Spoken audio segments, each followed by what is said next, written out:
welcome to the guide to all unique and relevant items in Baldur's Gate 3. I tried to spoil as little as possible for you, but there will still be spoilers for the first act of the game. I got this information from the only resource that seemed reliable, which is the spreadsheet by Chaotico Neutral, which you can find on the resource section on the Baldur's Gate 3 Reddit, or alternatively in the description below. The first weapon on the list is one of the best weapons in the game, and the best weapon in the early game. The Everburn Blade has as much damage as weapons at the later parts of the early access and carries you through the early game. The Everburn Blade is dropped by Commander Zalk, who is at the end of the tutorial and fights a Mind Flayer. Notably, only the main character can loot the item, because the others can't yet. Secondly, the Mind Flayer will turn on you, so kill them both at the same time, best case. Thirdly, Camions will spawn after some time, and they don't drop very good loot and are very hard to kill, so I would advise to just jump ship at this moment. Right after you recruit Astarion, on the left side you can jump down, and when you follow the way you will find this rock. In early access you can click through this rock to access the treasure, but if you can't, you have to pass a nature check. In the treasure is only one guaranteed drop, which is the ruby. The ruby is worth 1600 gold, which is a lot in the early game. Next item is the Amulet of the Lost Voices, which you can find in the hidden chamber of the Dank Crypt. In the same room you can find the sarcophagus with the soul coin. The amulet gives you the power Speak with Dead, which you can use once per long rest. But you can recast Speak with Dead after that one use an infinite number of times. Soul coins aren't valuable in the early access of the game, but I have hope that they may be useful later, so that's why I include them here. To enter this hidden chamber you have to find this button, which you can only see when you pass a perception check. But when you press this button you also trigger a fight, so be ready. You can find the next soul coin in the west chamber, together with a pretty nice book which you can read for some nice dialogue. In the last room in the south you have one big sarcophagus which is booby trapped, and 3 sarcophagi on either right and left side. The last soul coin is in one of the west sarcophagi in this room. To get the loot in the middle sarcophagus you have to do one of 3 things. Either die a painful death, or press the button to stop the firebolts, or third, buy a trap disarm kit. If you're lucky, you should have found a trap disarming kit by now. If you aren't lucky like me, you can always go to the Druid Grove and buy one from Arendelle. If you don't want to buy a trap disarming kit now, or don't want to go to the Druid Grove yet, you should be fine, because pressing the button stops the fireballs, which are the dangerous part. The trap disarming kit just stopped the grease from spawning. The spear inside the sarcophagus is okay. You get advantage if you missed with this weapon, so you hit more often with it overall, so it's neat, I guess. The next item is right in front of the Druid Grove. These gloves of power give attack rolls and saving throws debuffs, because you can't get the absolute brand yet. So please don't equip them yet, trust me. Right above the fast travel point, a tiefling gets attacked by a bugbear.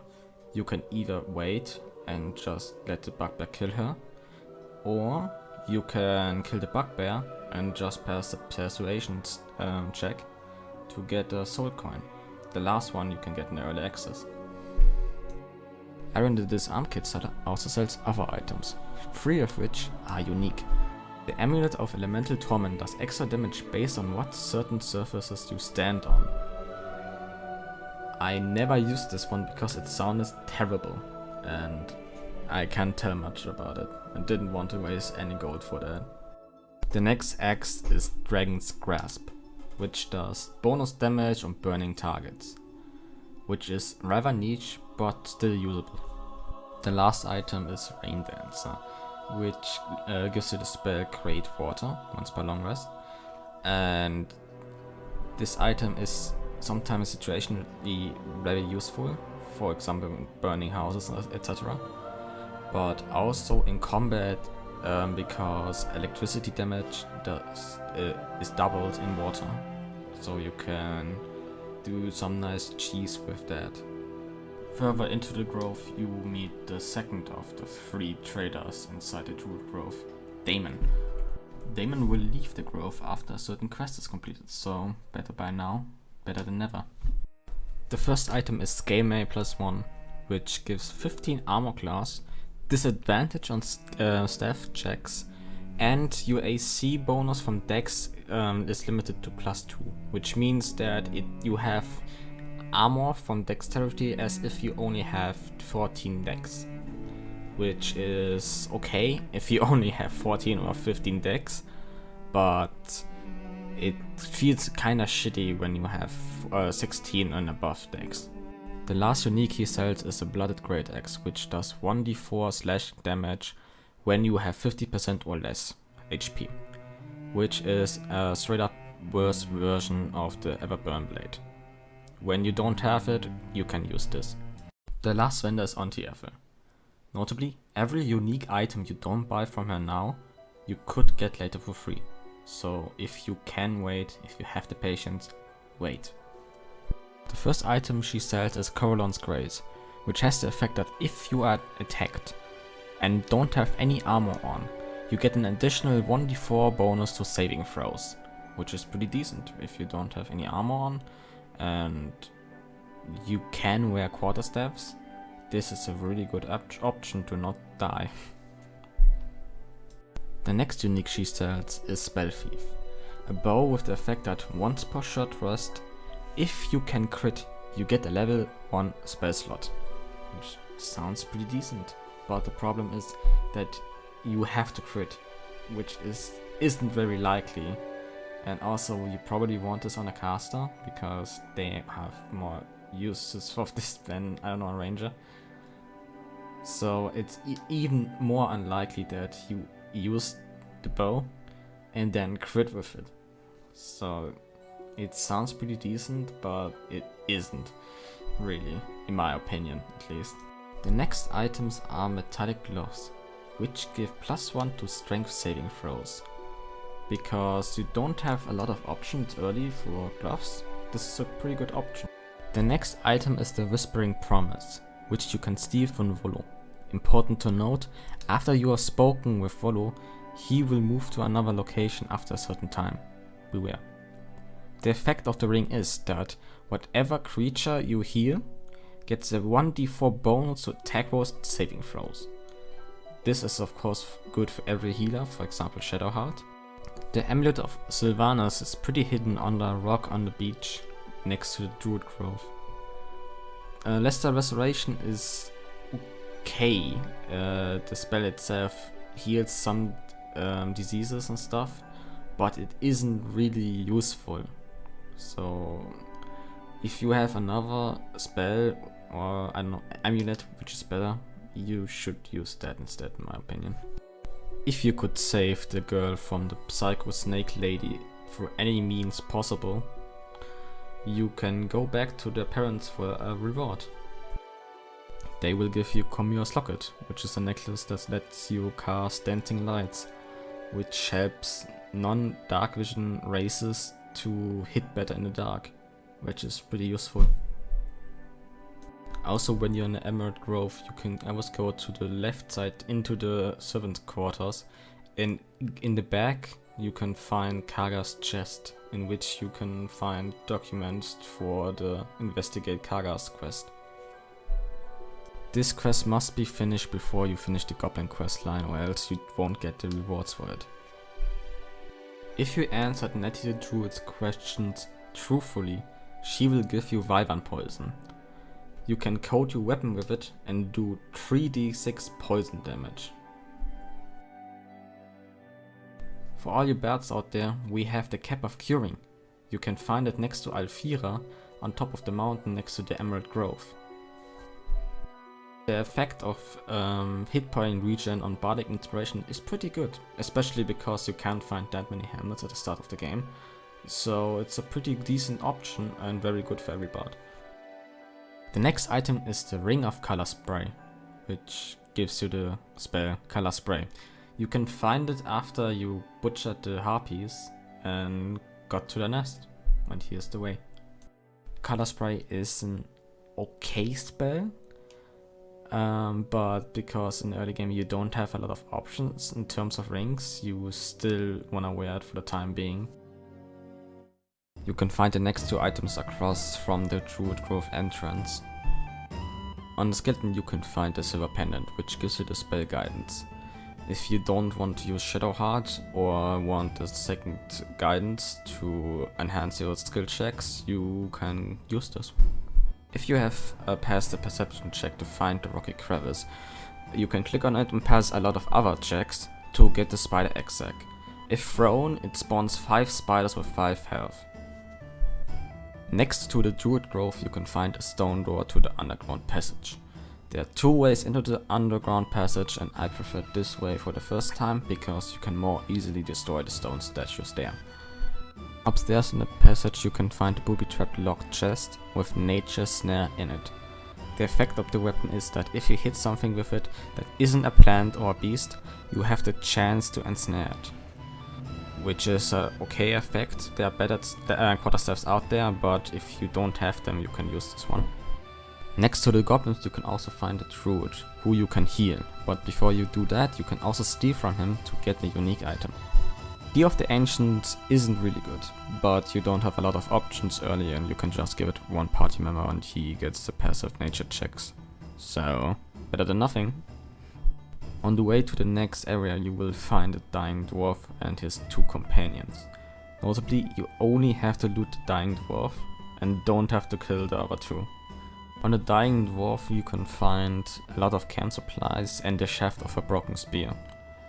The shaft is a surprise tool that can help us later. Later is now, because the owlbear in the owlbear nest drops the head of a broken spear. When you combine the head and the shaft you get a new weapon. The weapon you get is the Vision of the Absolute, which blinds targets and does bonus damage to spiders and spectators in early access as far as I know. A pretty decent spear, especially because in the near future there will be a lot of spiders, so happy hunting. You can find the next item on a skeleton next to the owlbear nest. The Oakfather's Embrace has the effect that beasts hit you for 1d6 more damage, but undead get hit by 1d6 damage when they hit you. The problem with this item is that out of the top of my head I can only think of one fight with undeads in the Underdark, and a lot of beasts fight, so I think this is more of a curse than a blessing. Next to the skeleton you can also find the owlbear nest with the owlbear egg, which is neat, I guess. Pick it up when you like it. In the same cave you can find a statue. When you pass a perception check behind the statue you can find a prayer sheet. When you read the prayer sheet in front of the chest you can open it. Inside the chest you find the Moondrop Pendant, which has the effect that if you have 50% or less hit points you don't provoke opportunity attacks. Which isn't only great for any melee class but for every character, because when you're low usually an enemy is melee range, so you can also put it on your caster.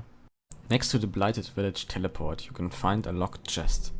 Inside you can fight a haste ham, with the effect that you get a +1 to dexterity saving throws, and at the start of a combat you get momentum for 3 turns. Momentum increases your movement speed by 3 meters. So in combat you can walk 3 meters more. This is the first really good helmet you can find in a game, and I would advise you to take this. 3 meters doesn't sound like a lot, but it is. Next one is a double because Lump drops 2 items. The first one is Lump's Warhorn, which you can get either by killing him or if you made a deal with him. The ogres you summon with the horn are friendly if you made a deal with him. If you didn't, they are enemies. The problem is that if you accidentally attack them when you're friendly, they attack you too. So take it with a grain of salt. Or you could murder hobo your way through them and get the best head you will ever have. I of course talk about the warped headband of intellect, which increases the wearer's intelligence to 17, which means that you, even when you are dumb as an ogre, you can be smart. This item is of course good on characters who don't have a lot of intellect. So for example, your main character, when you don't give him a lot of intelligence at the start or give him a lobotomy at mid-way through the game, and you don't want to fail those intelligence checks, so you give him this helmet. The next item is a +1 dagger, which you can find next to the barn with the bugbear and the ogre who do stuff. Yeah, stuff. When you're at the camp, you have to interact with the meat and then have to pass that skill check to get the dagger. The dagger is a simple +1 dagger, but Astarion will still thank you for that. Next is the quest item for the Finish the Masterwork Weapon quest. You can find this journal on the first house on the right from the entrance of the Blighted Village. Next you have to go to the blacksmith's basement. There are actually 3 ways to get inside. First is to lockpick the door, second is to burn the webs away and jump down, and third is just to go through the well into the spider cave and hate your life. Once you're inside the basement, you have to beware, because the lower chest is booby-trapped and you have to disarm it. If you don't, the explosion will destroy the ladder and you can't access the upper chest without some extreme strength jumps. The lower chest will have the blueprints for the masterwork weapons, which tell you to find Sasa bark, and Sasa trees can only be found in the Underdark, so we will revisit this later in the video. The upper chest contains a +1 short sword, and if you want it, you can have it there. Have fun. The next weapon is the very heavy great axe, which is unique because it is very heavy. Yeah.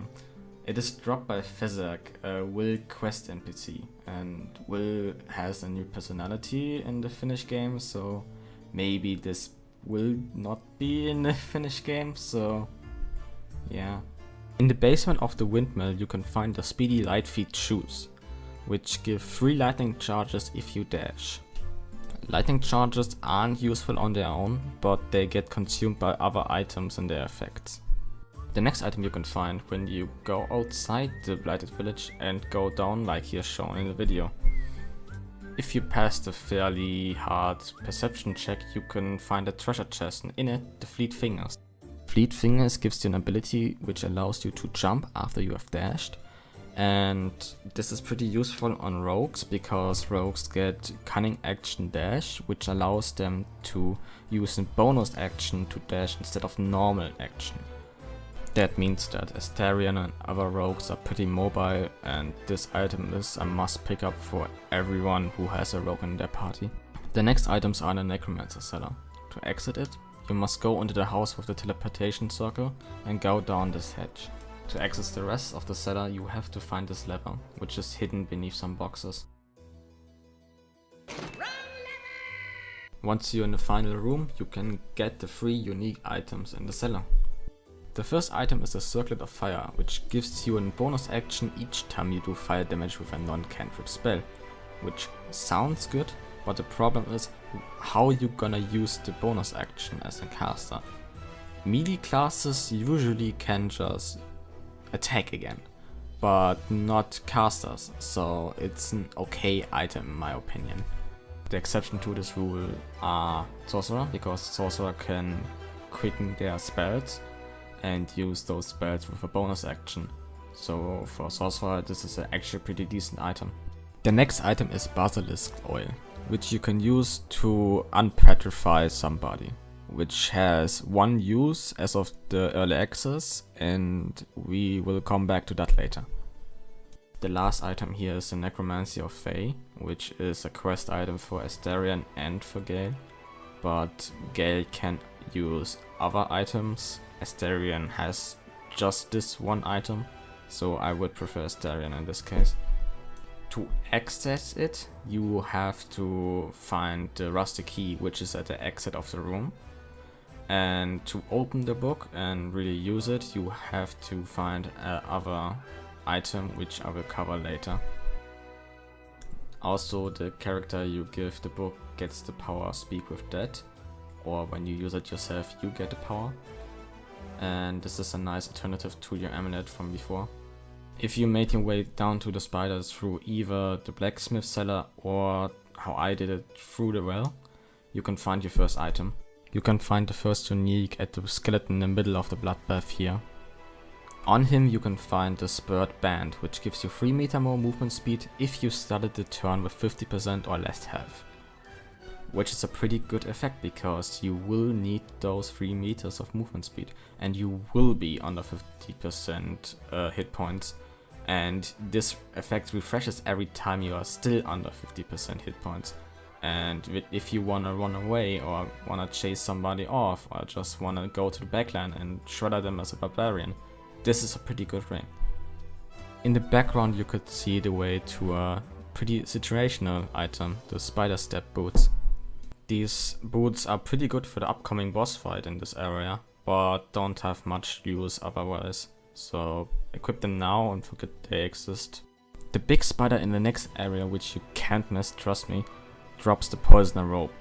The Poisoner Robe enhances every poison spell you have, which is limited to Poison Spray and Ray of Sickness as far as I know. It's still one of the only robes you could find at this point, so you still wear it.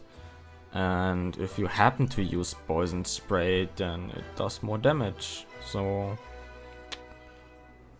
yeah, have fun. The last item you can find is a Dark Amethyst, which is right next to the entrance to the Underdark. If you use the Necromancy of Phi now, you can insert the Dark Amethyst and it will open. And you can finally get the Speak with Dead spell and the other interactions with it. Now that we did everything we could in the Blighted Village, we can finish up some loose ends and then move on to the Goblin Camp. If you help this goblin in the Druid Grove before you do big stuff in the Goblin Camp, you can later get a nice dagger if you do the right dialogue choice. So why not? And because we pre-cleared the passage and killed everything that might be dangerous, for example the fucking statues, I hate those statues, we can safely escort her through the cave and then we will meet up with her later at the Goblin Camp. Next we go to the Sunlit Wetlands to finish up the Investigate Kahga questline, because we have to finish that before we finish up the Goblin Camp. Beware, because on the way to the quest location you will get every debuff imaginable and you will forget that they even exist after you finish that. After you finish your jump and run, you have to kill some Fey folk to get to the treasure.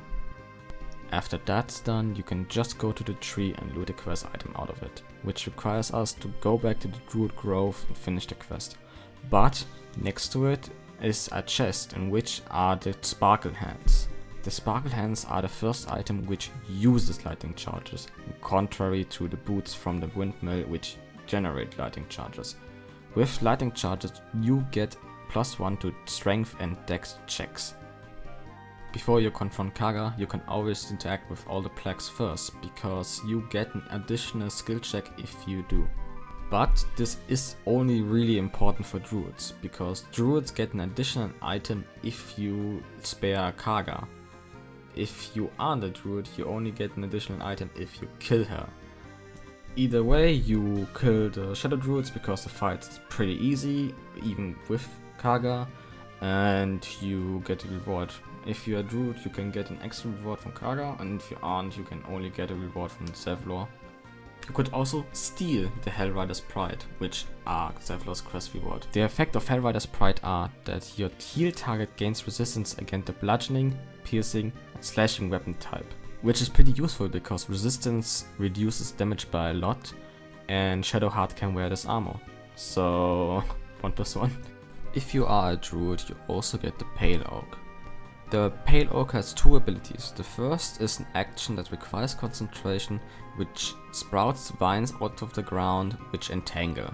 The second ability makes you immune to that, so you don't get entangled.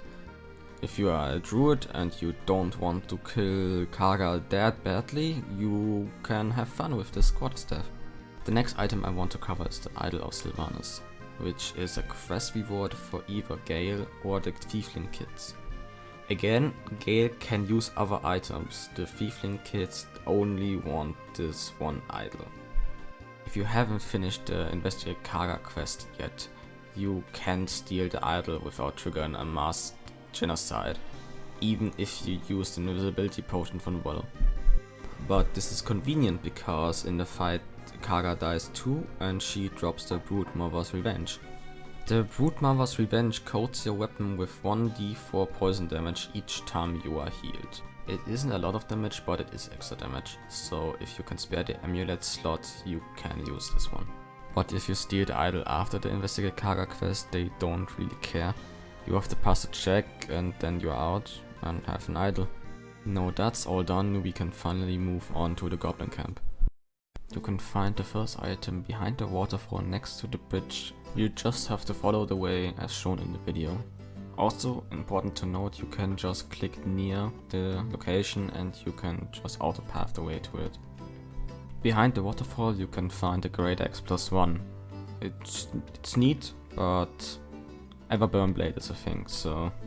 The next item you can buy from Red the Trader.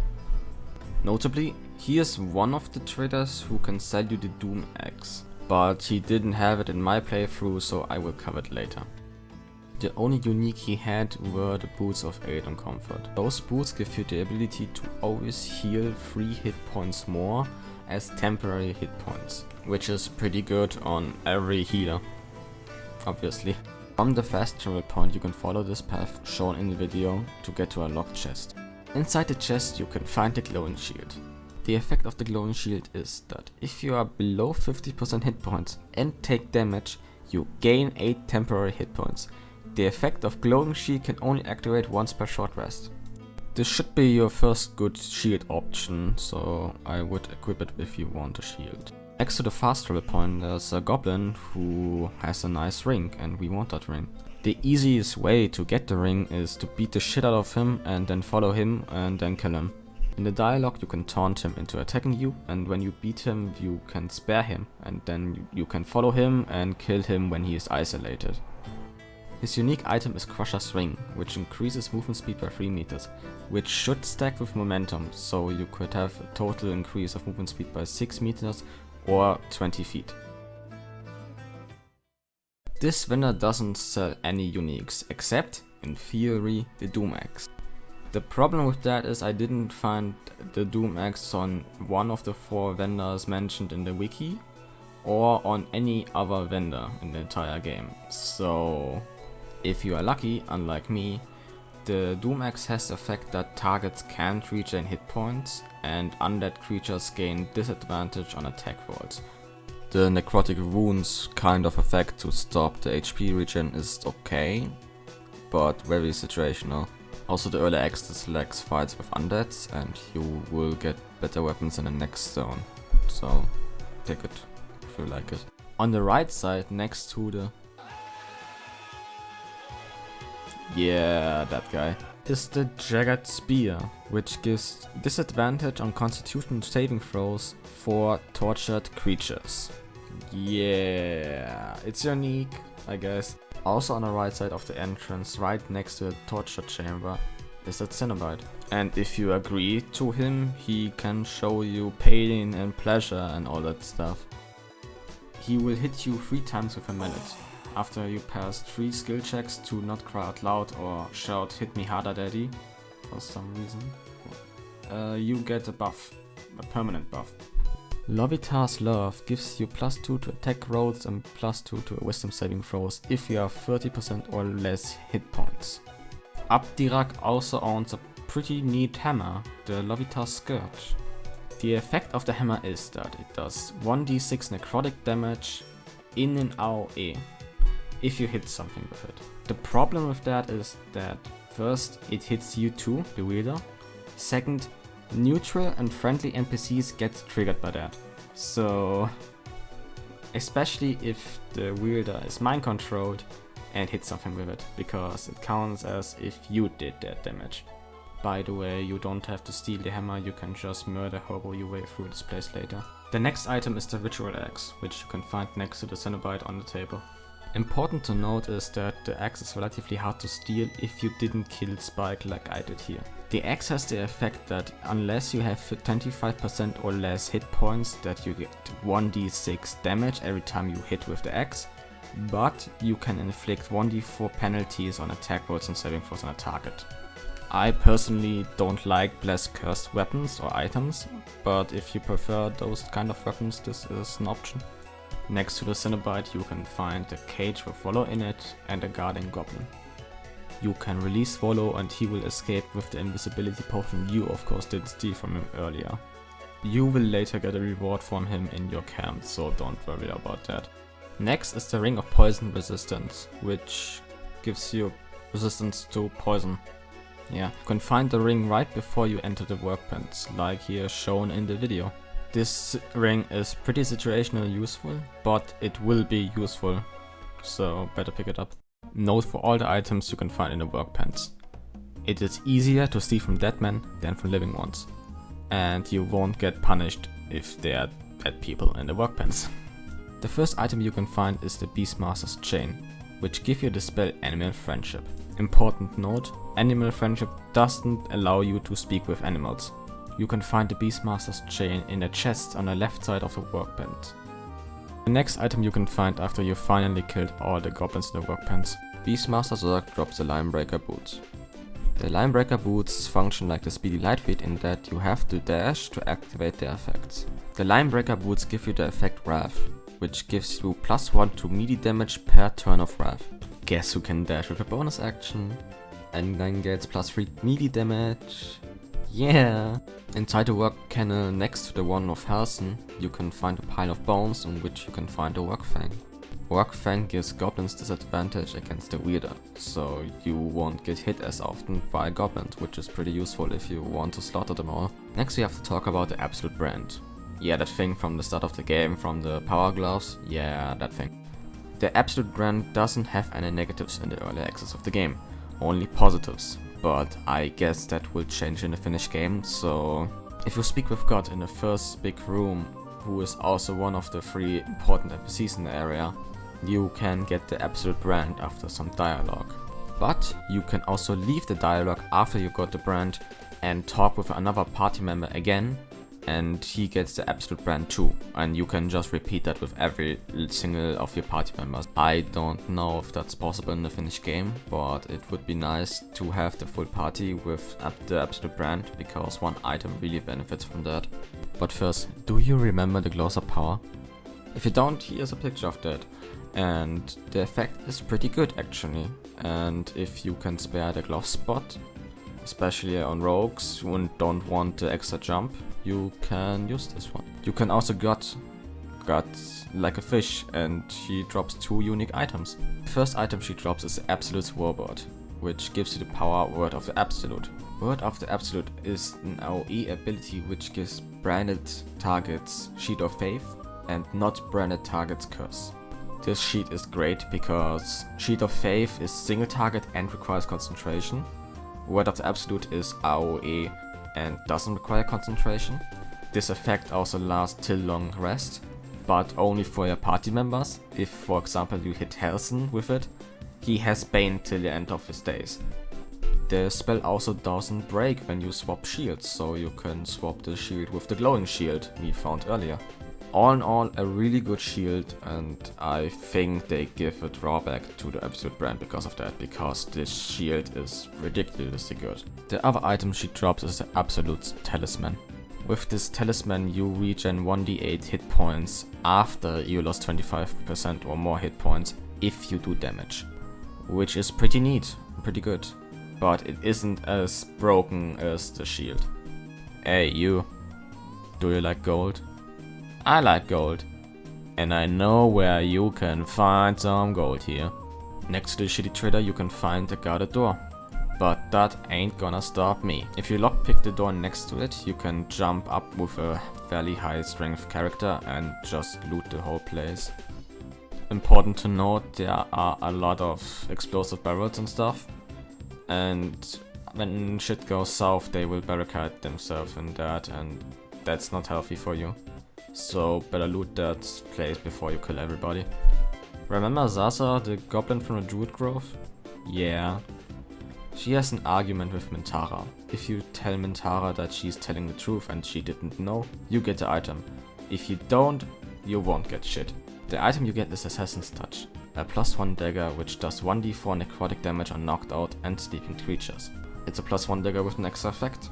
I can't recall last seeing a knocked out or sleeping creature, so yeah, +1 dagger I guess. But also the drow has 3 uniques on her body and 1 in a gilded chest nearby. The first item is Cyanide, which has the effect that if the attacker misses, once per short rest, the target is encased with Fairy Fire. Fairy Fire has the effect that the target cannot turn invisible, has disadvantage on attacks, and sheds a dim light, which is a pretty good effect, but the downside is that it doesn't do as much damage as other weapons would do.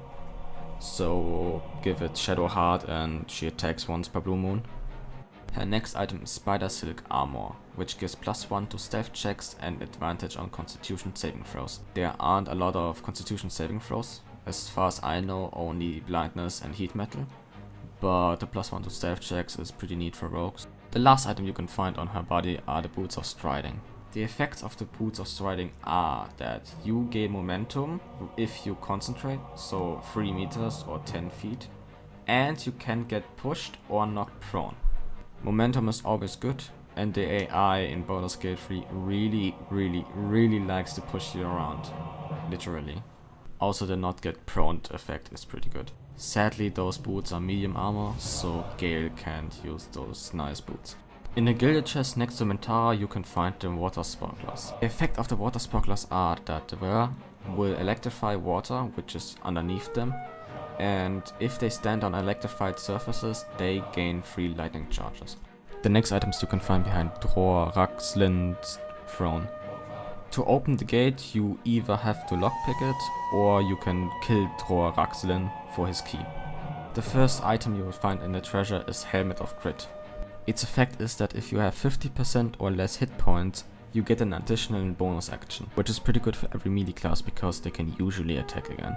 By the way, I have no clue what the grit keyword means. I can't find anything about it on the internet. I looked everything up. I have no clue and nobody else has a clue.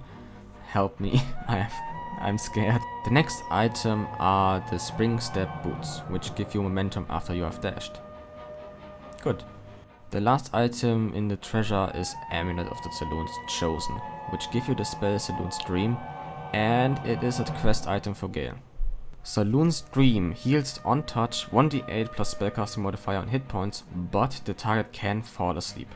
It's a Bless Curse item, and no other NPC wants this item except Gale, so I give it always to Gale. When you finally kill Dror Raxlin, he drops the Faith Breaker.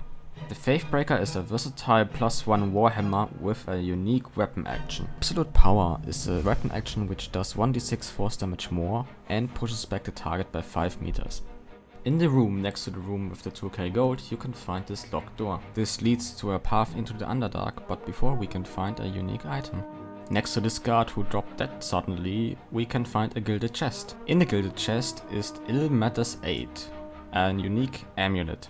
Its effect is that non-cantrip spells deal an additional 1d4 force damage if the wearer has 50% or less HP. And because we already killed the rest, we also kill Mr. Cenobite. On his body we can find the last of the 3 Blessed Curse weapons from him. The Ritual Dagger is a normal dagger with the effect that after a successful attack with the dagger, you get a 1d4 bonus to attack rolls and saving throws till the end of your next turn. You also get the ability Blood Sacrifice, which lets you do 1d4 slashing damage to yourself, but receive a 1d4 bonus to attack rolls and saving throws. This is a pretty good offhand option for your rogue because of 2 reasons. First, your rogue has 2 bonus actions, so they can both use offhand attack and the Blood Sacrifice. Second, the offhand damage is reduced, so you can just put it in your offhand, and with the offhand attack you can consistently get the procs of it. We are finished for now with the Goblin Camp, but we will return when we go down to the Underdark. Because of statues, if you believe it or not. But after all that's done, we can finally get Volo's quest reward, the Blazer of Benevolence. The Blazer gives you the ability to also give allies 4 temporary hit points if you give them Bardic Inspiration. If you don't want to wear the Spider Silk armor and you are a bard, this is an option for you. Also, Vodo is one of the NPCs who wants to do stuff with your eyes. If you allow him to do that, you will later get Vodo's Azad's Eye. Also in the early access you could steal the eye from him in the Druid Grove, but I doubt that will be in the finished game. Volos Azad's Eye gives you +1 to Charisma, but decreases your intelligence by 1. Really bad for wizards, fairly good for Charisma casters. But I think this will have story consequences if you do that. So I think I won't do that in the finished game. The next item you get from Zevlor for the Goblin quest. If you didn't turn down his quest reward, you will get Vapira's Crown. If you wear Vapira's Crown, you get healed by 1d6 hit points if you heal somebody else. It's a healer item, it's a pretty decent healer item, I would give it a healer. To access the next items you have to speak with Wrath. Wrath will give you the Rune of Wolf, which you have to insert in one of the pedestals shown here in the video to get to the rewards. The first item you will find in the vault will be the Robe of Summer, which gives you resistance against cold damage. This is the item for all the poison spray haters who don't want to use that spell and rather want to have something else. Also in the vault will be Wyvern Poison, which is identical to the one Nettie gave you earlier.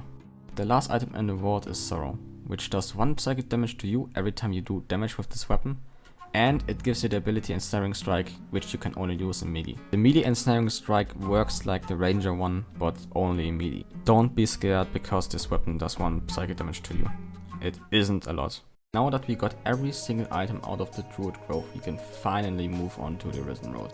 Next to this massacre we can find the Smuggler Ring. The Smuggler Ring gives you +2 to stealth and sleight of hand checks, but decreases your charisma by 1.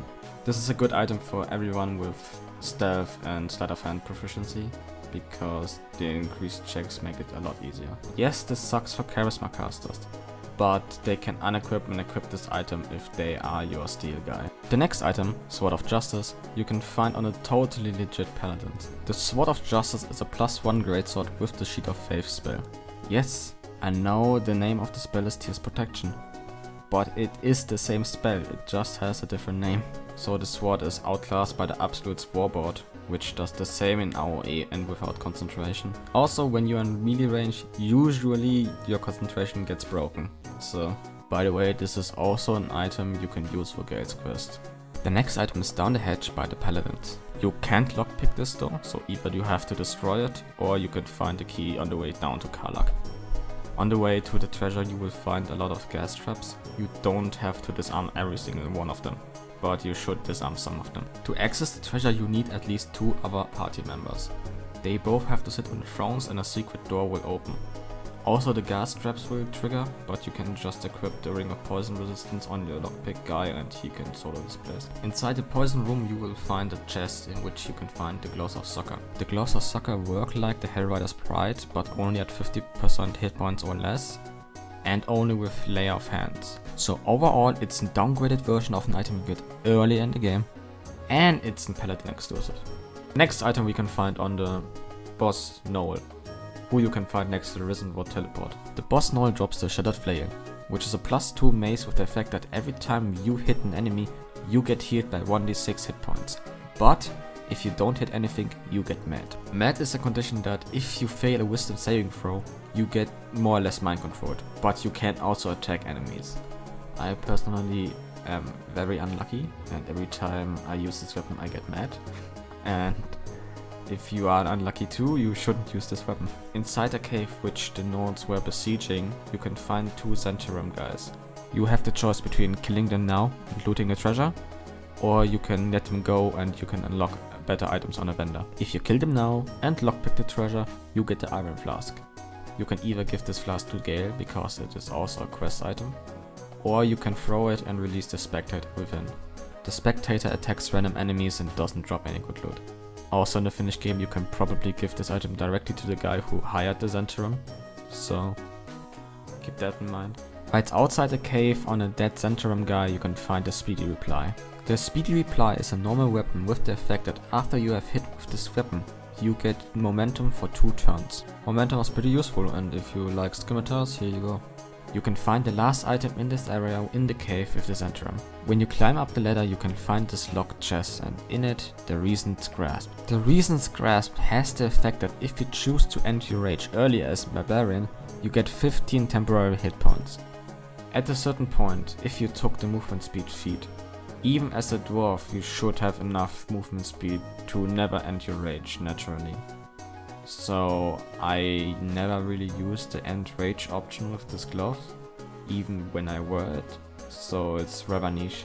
Now that's done, we can move on to Walken's Rest, and we start with the Faded Drow Leather Armor. The Faded Drow Leather Armor is a simple armor which is light and has 12 AC. With that, it is tied with a lot of other armors as the second highest AC for a light armor in the game. Also, you get an inspiration as a guild artisan, and you get unique dialogue. The next weapons we cover I like to call the triple package, because the 3 weapons have the same effect just on different weapon types. The trident and the bow both have the effect that when you do damage with this weapon, you get 2 lightning charges. The quarterstaff has the effect that when you do damage with a spell or cantrip, you get 2 lightning charges. At this moment we only have 1 armor which requires lightning charges, and this is medium armor, but we will get other options later. The last item you can get out of the burning building is in a gilded chest.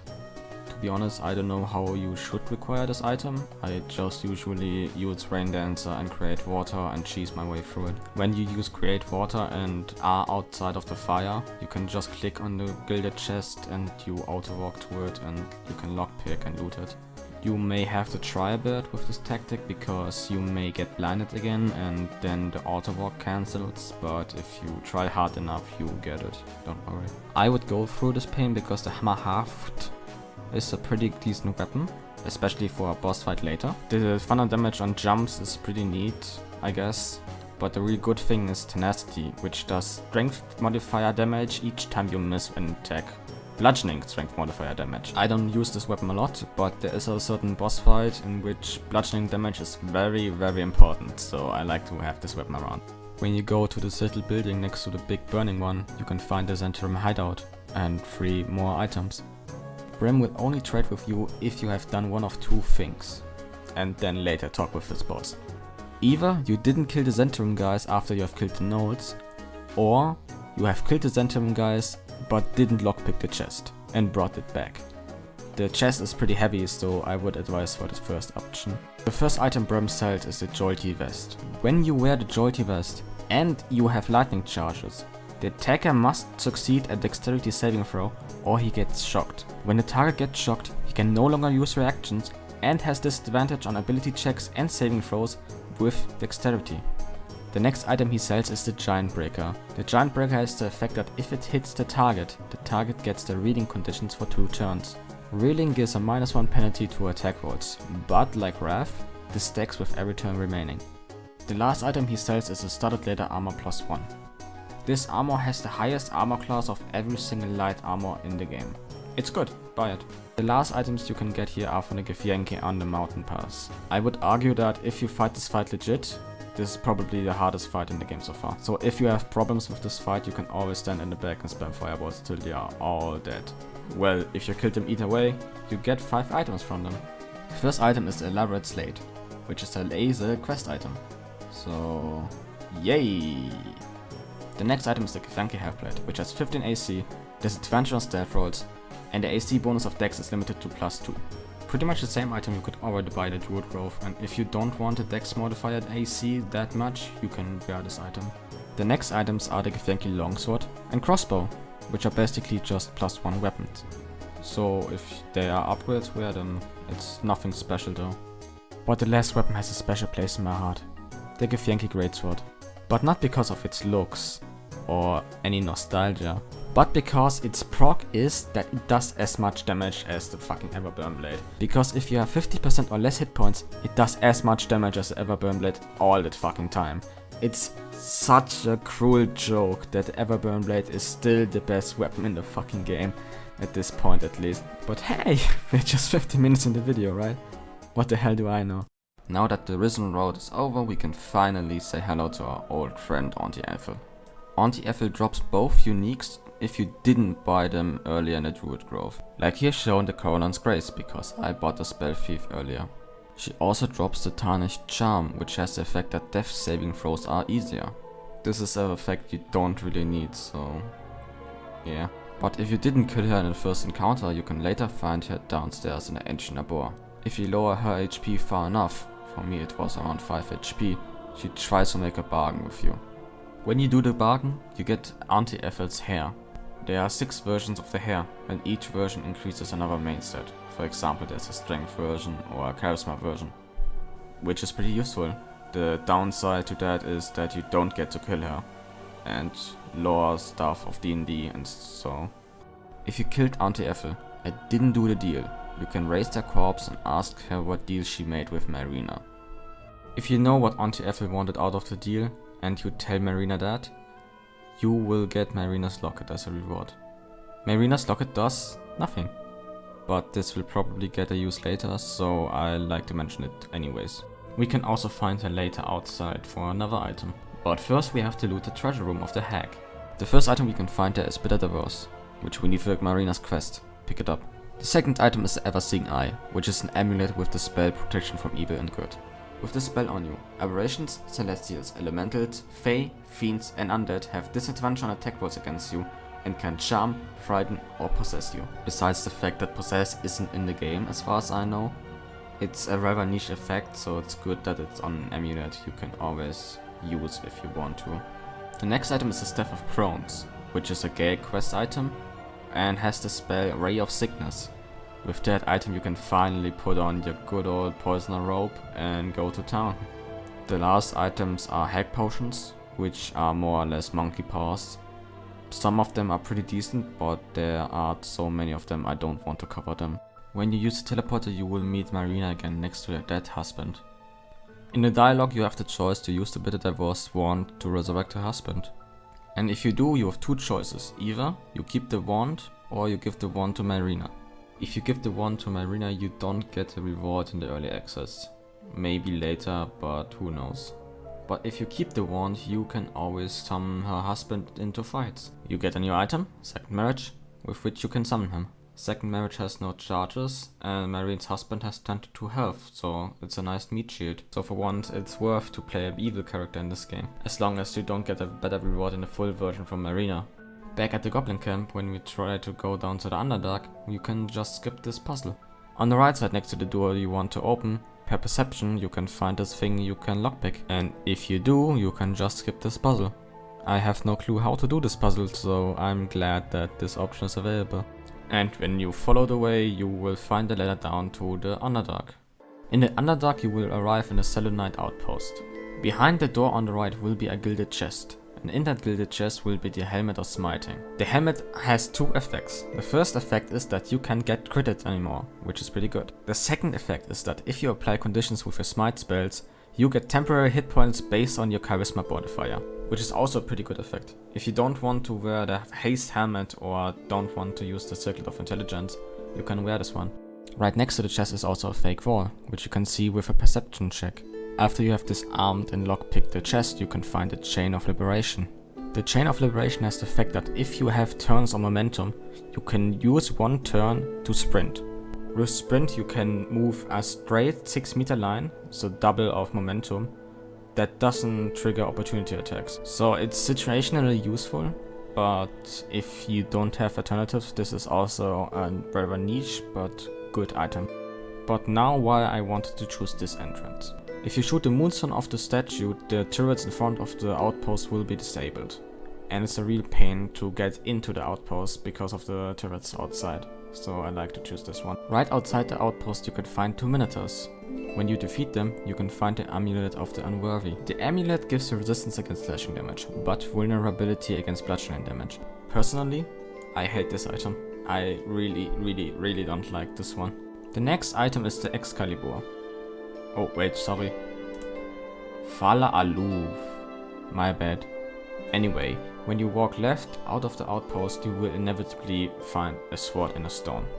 You have to pass some skill checks and then the sword is yours. The Fala Aloof is a +1 longsword, but the acquisition method was pretty cool, so I give bonus points for that. The next item we can find on an enemy, which we can encounter when we go down this path next to the Excalibur.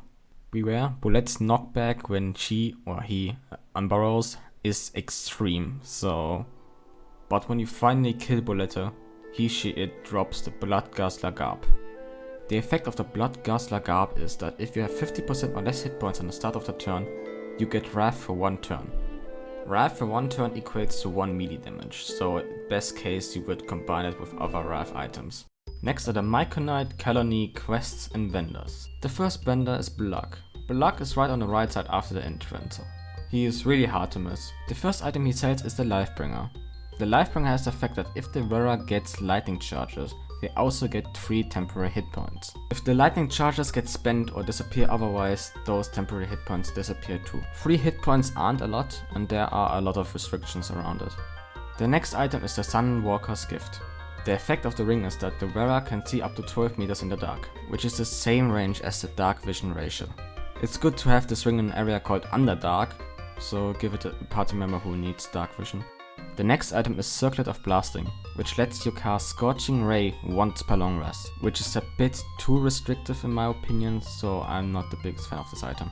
The last item he sells is a Psychic Spark. It has 2 effects. First, it gives you the spell Magic Missile. Second, every time you cast Magic Missile you cast an additional dart. I would have loved to have this item for the anti-effort fight. So just because I know fights like this exist, I have to say that this is a good item. If you tell Blog about your condition, he will summon his friend, a Mind Flayer. He will give you a quest, and when you complete it, you get a power, an item, and unlock him as a vendor. I will refer to this quest and every other quest when we are in the appropriate subzone. By the way, theoretically, you could also steal those items from him, but I will cover them when you can buy them. You can get the next unique from Fuller, who you can find next to the Monarch mushroom thing. To get the boots you have to cure her poison condition, which you can do through spells, through antidotes, or if you don't have either, you can later find Durga and you get a special potion from them, which also cures it. If you do that, you get the Boots of Speed.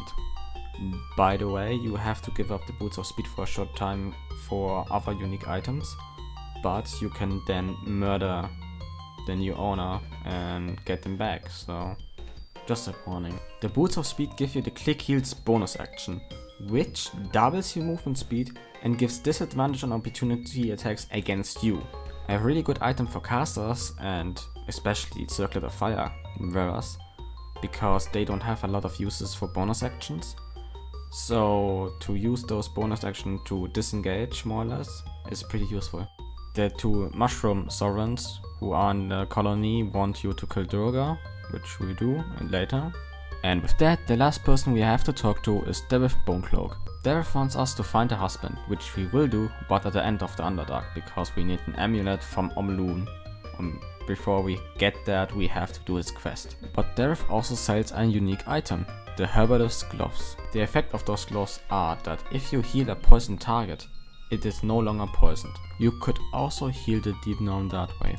When you go right from the Myconite colony, at some point you will find executed Deep Gnomes. On one of them you can find the Short Sword of the First Blood. The Short Sword does 1d8 bonus damage if the target has full health, which is very conditional. On the way to the next uniques we can find these holes. If you are a short race or somehow can transform into a short race or are a druid, you can interact with these holes and get the item. If you are short enough and can reach inside, or you are a druid and can transform, you have to pass the wisdom check, and if you do, you get a topaz. The topaz isn't really valuable, so if you don't fulfill the conditions, don't be sad.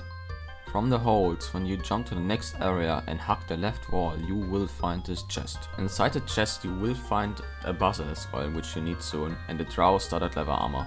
The Drow studded leather armor has 12 armor class and a +1 to stealth. More or less a straight upgrade from the one you can find in the Risen Road. When you walk more or less a full circle, near the Selûnite outpost, you can find petrified Drow.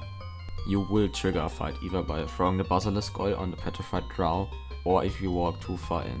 If the Drow die, it's not that bad by the way, because you have to kill them later anyways. When you have killed the Spectator and the Drows, you can loot the Drows for uniques. The first item you can find on Durn, the Head Drow, which is the Icy Health. With 2 more items you can combine them into a staff. The other 2 are held by other Drow and I will point them out too. The other item he has is the Blast Pendant, which gives you the class action Lightning Blast. Lightning Blast is a bonus action which makes your next lightning spell or cantrip deal additional lightning damage equal to your remaining lightning charges. So 3 lightning charges, 3 damage. You can use this ability only once per long rest. Also, all lightning charges get consumed by this.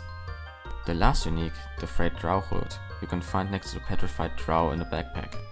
The Frayed Drow Hood gives you +1 to dexterity saving throws. It's okay, but you should have better options by now. If you go back to the beach, you can interact with the Durga, and if you kill them, you can get an unique axe. The Exterminator's axe has the effect that you do 1d6 fire damage to plant, insects and small creatures. Of the 3, the most you will encounter are small creatures, especially in the next area, but in general this is an okay but rather niche item. He also drops an antidote for the Boots of Speed quest. The Sovereign of the Myconid will give you a reward for killing the Durga, and also another quest. The next quest, to kill Nier, and also the struggle between the Slim and the Fat Mushroom will be covered in the next chapter. But first, the uniques from the quest. Inside the weird black void with the lianas, you can find 2 items. The first item you can find on a dead drow in the cave, the Icy Metal. The Icy Metal is the second of the 3 pieces you need to craft a special weapon. The other item you can find next to the corpse, the Shadow of Menzoberranzan. The Shadow of Menzoberranzan is a light helmet, which is also a Gale quest item, which also gives you power invisibility. The invisibility breaks by pretty much everything besides walking, so beware. To access the next area you have to go west from the Myconid colony, and you will inevitably be at the Sasa tree. At the tree you will encounter Filro the Forgotten and his furry friends. Filro owns the Icy Crystal, the last of the 3 pieces we need for Morning Frost. Morning Frost is a quarterstaff with the effect that harmful spells or cantrips give frostbite to the enemy for 1 turn. Even Fireball gives this condition. When a frostbite target takes cold damage, he gets an additional cold damage per turn of frostbite remaining. When you climb up the roots, you can go up to the Sasa tree and get the Sasa tree bark. We need this bark for the Masterwork weapon quest. By the way, remember that here are Sasa Bloom, we need those later. From the Finish the Masterwork quest you can get 1 of 3 weapons, a greatsword, a dagger or a sickle. All 3 weapons are +1 and all 3 weapons have the same effect, that they silence the enemy. I personally prefer the dagger because of the offhand attack, but you could also make an argument for the sickle. I think there are a lot of better options for greatsword, so I wouldn't choose that. And here's the weapon action. The silence only lasts for 1 turn, but you can always hit them again and reapply the effect, so it's pretty good against casters. The next area is a bit hidden, so we do a little jump and run. From the Arcane Tower shown here in the video, you have to go down this route to the mushrooms. You have to jump on the mushrooms till you are on the stone ground. Before you go down though, you have to loot the skeleton there, to find the Helmet of Autonomy. The helmet gives you proficiency in wisdom saving throws, which is niche. But if you don't have an alternative, this is an okay option. In the cave you can find Koatur, who casually made a god out of a spelling mistake. But before we tackle that problem, we have to find a unique item. In the far back of the cave you can find blue mushrooms with the explosive plant on them. After you have destroyed the plant, you can jump on the mushrooms and find the locked chest. After you have lockpicked and disarmed it, you can find the slippery chain shirt. The effect of the shirt is that if you heal a creature, it automatically gets a disengage condition. It's a pretty decent cleric item, and if Shadowheart doesn't have anything else, this is pretty useful. First we have to talk about Boald's Benediction, which is a permanent condition which you get when you sacrificed one of your companions, and then didn't kill all the Koatur. This is an important part. Boald's Benediction gives you advantage on attack rolls against bleeding targets. This is very nice, but only when you have a consistent way to make your targets bleed. The easiest way to get the Sickle of Boal is to kill them all. And the Sickle of Boal has no effect. I think this is because I killed them all and not because the item's bad. Usually the Sickle of Boal has the same Boald's Benediction effect as the condition, but with the Koatur dead, that dream is dead too. But I won't spoil more of this because I really enjoy the side quest here, so enjoy it yourself. Now it's time to tackle the Arcane Tower, but first we have to get some Sasa Bloom. Sasa Bloom is found on the Sasa tree and also in the garden of the Arcane Tower. And the effect of it is that it nullifies any magic, be it your own spells, or I don't know, the statue turret things in front of the fucking Arcane Tower, or anyways, near the first turret you can find a locked chest. And in it the Skybreaker. which is a +1 light hammer with the Searing Smite spell. You can sadly only use it once per long rest, but smiting things is always fun, so pick it up. Next we have to talk about the Chest of Mundane, in which are no items whatsoever which are interesting. Just some cups and some stuff, and oh surprise, one of those items were Mistress Grace all along. Mistress Grace gives you the spell Featherfall, which isn't very useful, but can be very useful, so I would advise to pick them up. To access the rest of the items you have to reactivate the elevator. To do that you have to jump down to the blue mushrooms. In the basement you can also find the laboratory in which you can find the 2 quest items for the Mind Flayer, but we have to go even further beyond, down. And when we broke all our legs we can go to the garden and pick up a Sassaflower if you didn't do it before. You can then reactivate the elevator by going back inside the building and combining the Sassaflower with that thing there. And that was more or less the puzzle part of this subzone, and you shouldn't have more problems with that. With the elevator reactivated we can go and pick up a lot more unique items. In the same room as the power generator you could also find this gilded chest. And in it the Uncovered Mysteries amulet. And with it you can cast Detect Thoughts, which is pretty neat for dialogue. In the second floor of the building you can find a wooden chest, and in it the Mage's Friend. The Mage's Friend gives you +1 to Arcana and Religion checks. Give it a companion who has proficiency in both, or one of them, and you should be fine. To pass the dialogue on the next floor you have to find 2 books, or look up the answers online. Anyways, in the basement where you can also find the Mind Flayer quest items, you could also find the Threadbare book. On the second floor you can find the Roads of Darkness, which are right on the opposite side of the Mage's Friend chest. In both of these books, when you read the first verse, you know what you have to say to the robot on the 3rd floor. Or alternatively, when you are really lazy, it's both time the first answer. When you answer the questions of the robot correct, or when you just murder him, you can get the Guiding Light. The Guiding Light gives you the cantrip Light, but its main purpose is to unlock the secret cellar. When you have equipped this ring and go back to the elevator, a new button will appear which brings you down to the secret cellar. But first we have to fight those robots because they have 2 unique items for us. First, the item why we should do this. The Light of Creation. The Light of Creation is a +1 halberd with the effect that it has the chance to stun the wielder unless it's a construct. You can't counter the stun, even with the ring you can find downstairs. The upsides are it has extra range and it does more damage than the Everburn Blade. You are more or less gambling with the stun because the stun only activates after you have attacked. Which means that you never skip turns because you always get 1 attack in. What you gamble is the second attack and the opportunity attacks. But what you get is a bit more damage and extra range. In the top left corner of the room you can find some obstacles, and if you remove them you can find a Club of Hill Giant Strength. The club does negative damage but increases your strength to 15.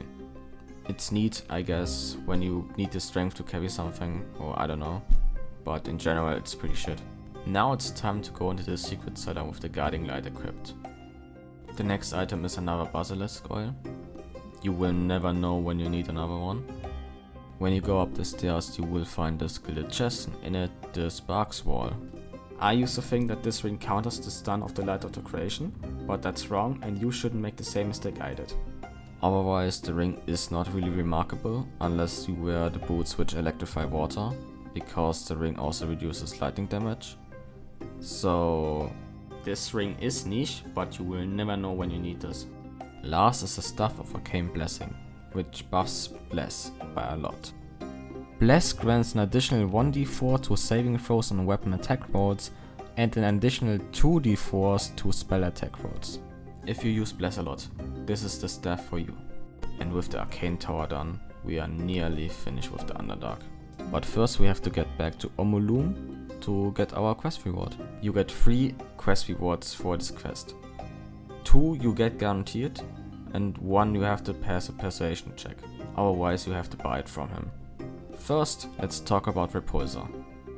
Repulsor is an AoE knockback which requires an action which you can use once per short rest. It's not the greatest spell you could ever have.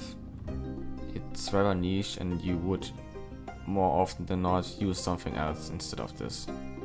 When you pass the dialogue checks or just buy it, you can get the Ring of Psionic Protection. The benefits of the ring aren't in the game yet, but the downsides are that you can't use your psionic abilities anymore. Like, for example, the AoE knockback from earlier. And after the quest is done, you can finally buy items from him. The first item he sells is the Amulet of Misty Step. Buy it. If you don't have Misty Step on any of your characters, you need this item to complete the next quest. The next item he sells is Creation's Echo. It has the effect that if you do acid, fire, lightning, radiant or necrotic damage, you get resistant to that damage for 2 turns. This will probably get the use later, but in early access you don't have a fight in which you really need a resistance to a certain damage type, but I still think this could be a really good item. The last item he sells is the Ring of Restorative Gravity. It has the effect that if you heal another creature, it gets pulled to you by 2 meters.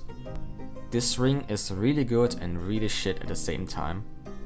If you play Deus 2 for 2000 hours or something, and you know how to manipulate enemies to step in deathrock and stuff, you will find a really good use for this ring. Other than that, the uses for this rings are rather niche. For example, to heal a party member and pull them away from a ledge so they don't get knocked off. But I think this is very situational and you shouldn't always wear this ring, but you can reload and equip this ring. Now that we have Misty Step, we can finally save the Mushroom Picker. You have to use Misty Step to get to Balin's backpack, otherwise the mushrooms will explode. After you throw in the backpack to him, you can then use a short rest and port back. Don't trigger the explosions yet, because a unique item will be destroyed if you do that. After that, you should have 1 short rest left, and you should use it to recharge the amulet. On the far right side of the explosive mushroom cave, you should find a noble stalk. You should be able to just walk to there and pick it up and use the Misty Step to get out of the explosion. The noble stalk is a quest item with the mushroom pickers. I won't spoil that here. After the explosions is over, you can find the next unique item, which is in the far back of the cave. Behind some roots in the far back, you can find the explorer's ring. It gives +1 to nature and survival checks. Yep. Now all that's left is to go back to Dareth and get our reward. We have to choose between the Gloves of Flint and Steel and the Gloves of Fire Resistance. With the Gloves of Flint and Steel, your fire spells have the chance to burn your target. While they are burning, they take 1d4 fire damage. You use Fireball, you use Firebolt, you should always have a spell which is fire based, so you should have a use for that. The Gloves of Fire Resistance give you fire resistant when you have 50% or less hit points. Like Creation's Echo, there aren't a lot of uses for fire resistance, so I think this is rather niche, but if you prefer that, it's okay. Now that we did nearly everything, we can finally move on. When you use the ship near the beach, you can get to the next area. On the way there, you will be interrupted by some Duergar. In a dialogue, you can push that one guy in the water, he doesn't have any good loot. The enemies want you to push in the water too, so beware. But I would advise to not do that to them, because they have loot and you want that loot. In a chest on the other Duergar boat, you can find the Intransigent Warhammer. It has the effect that it knocks nearby creatures prone after you have killed a target or landed a critical hit. This should also trigger if you dual wield. The other item is dropped by Herc, a Great Club +1. It does damage and it has the effect that if you miss, you still deal 3 bludgeoning damage. If you didn't get the hammer from the burning building, this is an alternative to that. If you didn't see that part, in the end of the next area you need bludgeoning damage, and this has a lot of bludgeoning damage. Oh, by the way, when you mention the next area, we are in the next area, the Grymforge. This area is more or less a giant sandbox where you can do whatever you want in what order you want. So if you don't want to get spoiled that much, you should just search yourself first and then come back to this video, and then we will cover the rest of the items.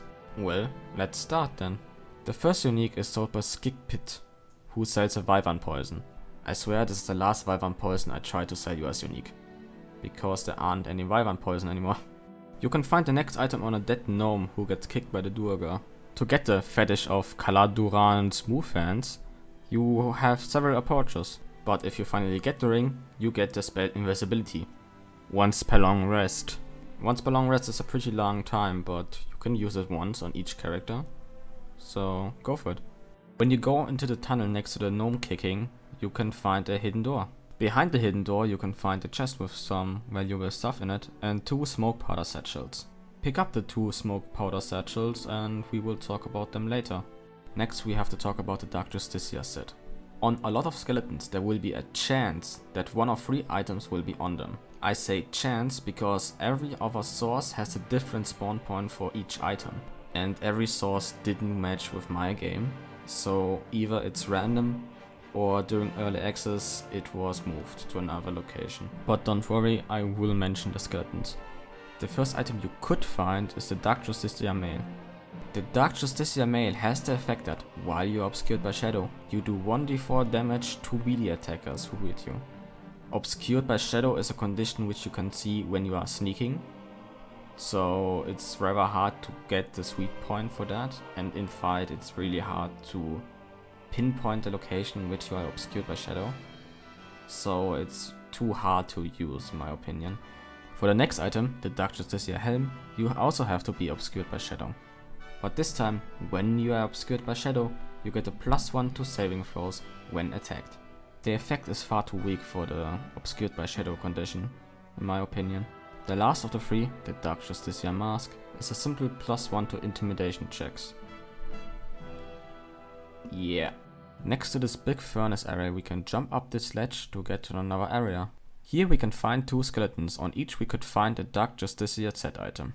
We will return here to get to the next and last area later. Next to the Gnome Massacre we can find a locked door. Inside the room, when you go to the far left side, you can find a hidden door. And when you follow it, you can find another item. At the end of the path you will find this crazy gnome who threatens to kill herself and you with her. But while she monologues you can steal her barrel of rune powder. As long as your thief, in this case Astarion, isn't involved in a conversation, he can just stealth near her and just steal it. You don't need the barrel for anything, but it's quite valuable and you could have it, so why don't have it? You could also steal her rune powder vial, which she would give you anyway. This is the item you actually need for later. Next to the 3 Rothe you can find a locked chest, and in the chest you can find the light crossbow +1. But that was no normal light crossbow +1, but a Sharon crossbow, which is the same. Yeah, it just has a fancy name. After you have followed the way down from the Sharon crossbow you can find this ruby-trapped and locked chest. And inside the chest you can find the real Sparky Sparks wall. And when you equip it you get the class action lightning aura. When you use the lightning aura you consume 4 lightning charges and get the lightning aura, which applies for 3 turns the jolted condition to nearby enemies. Also you release an initial blast which does 1d6 lightning damage and jolts nearby enemies. Jolted targets take 1d4 lightning damage and can take reactions. Next to the 2 items I mentioned earlier, you can find 3 ordinary chests. But watch out, those aren't ordinary chests. They talk to you, but you can talk back, and you have to initiate combat manually or this is bugged.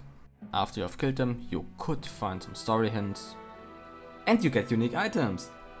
The first item you will find are the Boots of Brilliance, and the boots gives you the ability to restore Bardic Inspiration, with which you can restore 1 Bardic Inspiration once per long rest. If you have a Bard, just pick them up, you can out of combat swap them and use the ability and swap back. The other item they drop is a Hand Axe +1, which is a hand axe and +1. Remember this part from earlier? Yeah, we need to return to that. While we are here, we can get the Scimitar mold, which I forgot to mention. You can later use those molds to get the last items in the early access. Instead of going right to the levers, we have to go left to get to another area. This isn't the only way to get to this area, by the way. To get to the next items you need to lockpick this door. When you walk in the far back of the room you can find the shield mold. Like the Scimitar one, we need this later. Here we can find our next item, the Merrigan Halberd.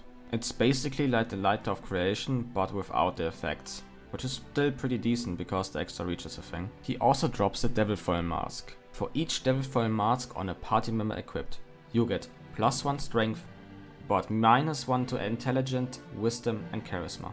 This might be worth on a barbarian fighter duo, or maybe a rogue to buff it, because you don't really care about the 3 magic stats that get nerfed.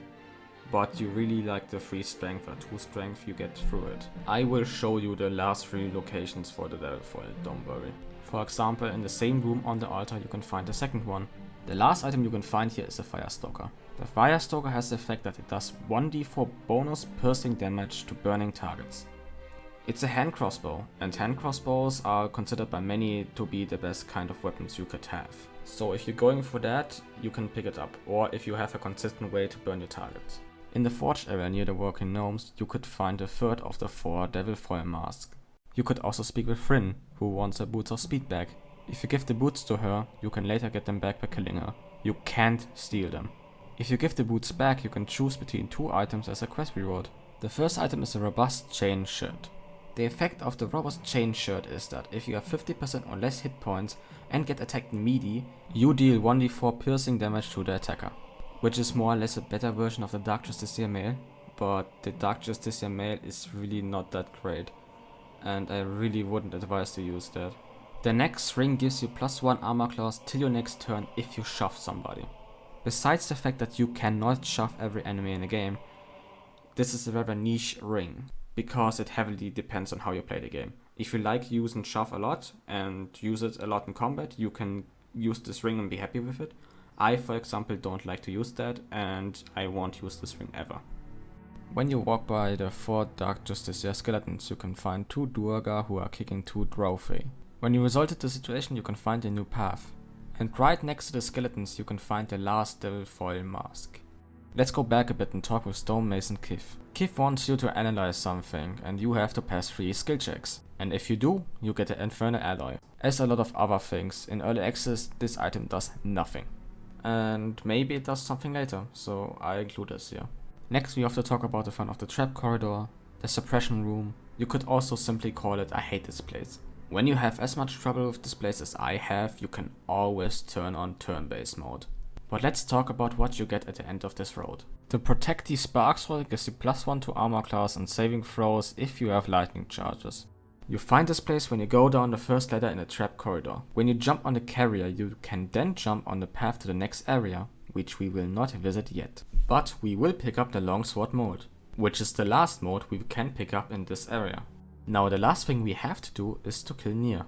But first I go back to the Underdark for the Glad questline, because, spoiler, Glad wants to be the sovereign of the Myconid colony, which means that we have to kill our last boss, Spar, for our new boss, Glad, which also means that both have different quest rewards for the Deliver Nier's Head quest. And apparently this quest bugs, because when you kill Spar, the Nier's Head will disappear out of your inventory and you can't complete the quest, and I want to be safe here. So I will show you Glad's quest and then the rewards for Nier's Head. First, the Avenge Glad's Circle quest rewards. You get your rewards when you kill Shore, not before. The first item he offers you is the Featherlight Boots, which has the effect that if you have 50% or less hit points, your movement speed is increased by 3 meters. This stacks with other effects and momentum. Neat boots. The other item is the Ring of Fire, which has the effect that when you deal fire damage, you deal 1 more fire damage. 1 fire damage isn't a lot, so if you are a jackass and kill Shaw, I would choose the boots. And lastly, the Nier quest reward. Shaw gives you the Envoy's Amulet. When worn, it gives you the power Voice of the Circle, which gives an ally +2 to persuasion checks.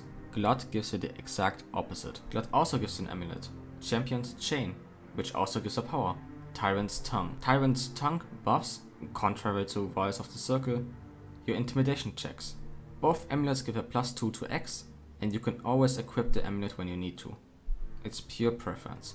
Before we talk about the last uniques, we have to talk about the rubble and Nier. To remove the rubble and free Nier, you have to do one of 2 things. Either you use the 2 smoke powder satchels, or you use the rune powder vial. The problem with the smoke powder satchel is that it creates fire in which the NPCs will run in and they will instant aggro, so I would prefer the rune powder vial approach. The last unique items drop from named enemies. For the Absolute faction, Sergeant Fryn and Nier drop loot, and for the Duergar workers, Thod and Elder Brithvar. First Nier, because he is more or less why we're here. When you first try to loot Nier, you have to pass a strength check to get his head. His head is only needed for the Myconid quest, which we talked about earlier. Other than that, he drops a +1 dagger. If you didn't have one yet, you can have it. He is also of the possession of the Moon Lantern. J. Jonah Jameson has somehow corrupted the Lancer buff, and the only way to trespass it is with a Moon Lantern. The Moonlight Towers and the area surrounding it aren't available for early access. and I guess for the finished game this would be an important item, so that's why I mention it here. The next item he drops are the disintegrated Nightwalkers. Besides the fact that they are also a guild quest item, they have the effect that you can't be enwebbed, entangled or ensnared and can't slip on grease or ice, and you get the spell Misty Step. Pretty neat in my opinion. The last item he drops is the Sword of Screams, which has a similar effect to the Everburn Blade in that it does permanent bonus damage. Instead of additional fire damage, this rapier does additional psychic damage. If you have somebody in your party who uses finesse weapons, this is a pretty good option. If you have given the Boots of Speed to Sergeant Fryn, she will drop then if you kill her. And also the Ring of Absolute Force, which gives you the spell Thunder Wave. I think she just has this ring to be as annoying as possible to fight against. The next item, the Cap of Wrath, is dropped by Thod, one of the Duergar workers. The Cap of Wrath gives a +1 to dexterity saving throws, which is pretty good. And also every time you get damage, you get 1 turn of Wrath. And as you know, Wrath stacks. That means that if you have our items that give Wrath, that stacks with this item. And when you get 4 times attacked by a ranger for some reason, that also stacks. And the last item in the Grymforge is dropped by Elder Brithar. He drops the Warpick Deep Delver, which inflicts Shattered on hit. You deal an additional 1d4 piercing damage on shattered targets. And now, after 1.5 hours, the light at the end of the tunnel, we have finally reached the final area of the game. In early access at least, the Ancient Forge. From the right side from the teleportation circle, you can find another skeleton which can have Dark Justiciar armor, and also the Splint mold. Next to the teleportation circle, on the table, you can find the Mace mold. Next to the animated armor who attack you, you can find the Scale Mail mold. This is the final mold you can get. When you further go down the path to the Mithril, you can find 2 skeletons on which you can find Dark Justiciar armor. To damage the Mithril Vein, you need bludgeoning weapon damage. If you don't have one per hand, I would recommend you to take a long rest and get one, because you will need one very soon. Alternatively, you can always use a fist, because they count as bludgeoning damage. So fist the veins to get the Mithril ore. You need to use the Mithril ore with the molds later. When you go down the stairs, you can go to the other Mithril ore and get ambushed by magma methods. Like with the other one, you can fist your way through it, but I still would recommend to get a bludgeoning weapon. When you're finally down in the big forge area thingy, you can then jump to the right side and find the secret path. When you jump to the end, you can find a locked chest and a lava elemental. When you kill the elemental, you could find a key nearby, but you can just lockpick the adamantine chest, and I would recommend you to do that because I hate the lava area. Inside the chest you can find the Sentient Amulet. It gives you the spell Shatter and also a quest which you can complete in early access, so have fun with that. The last 2 items you can find before the big stuff are 2 Merrigon halberds. They are exactly the same like the Merrigon halberd you could find before. The first one you can find behind the shrine in which you can find the Sentient Amulet. You can find the other one right on the left side before you begin the jump and run. And now to the big stuff. After you have killed Grym, by the way, he's weak to bludgeoning damage, you can get from him the Grimskull Helm. The Grimskull Helm has the effect that when you get attacked melee, the attacker gets the reading condition for 2 turns. In case you forgot, when the target has a reading condition, he gets a -1 penalty to attack rolls per turn remaining of the condition.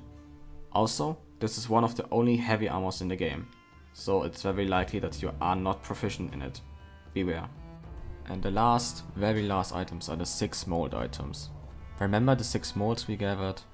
And the 2 ores? Yep. As far as the early access, you can only make 2 items with the adamantine forge. I would love to show you every single item in-game, but Larian doesn't, so we don't do that here. I will still show you the item, but not in-game. Well, this isn't completely true. I can show you one item, the Adamantine Splint Armor. The Adamantine Splint Armor has the same effect as Grim's Helm, but it's 3 turns instead of 2.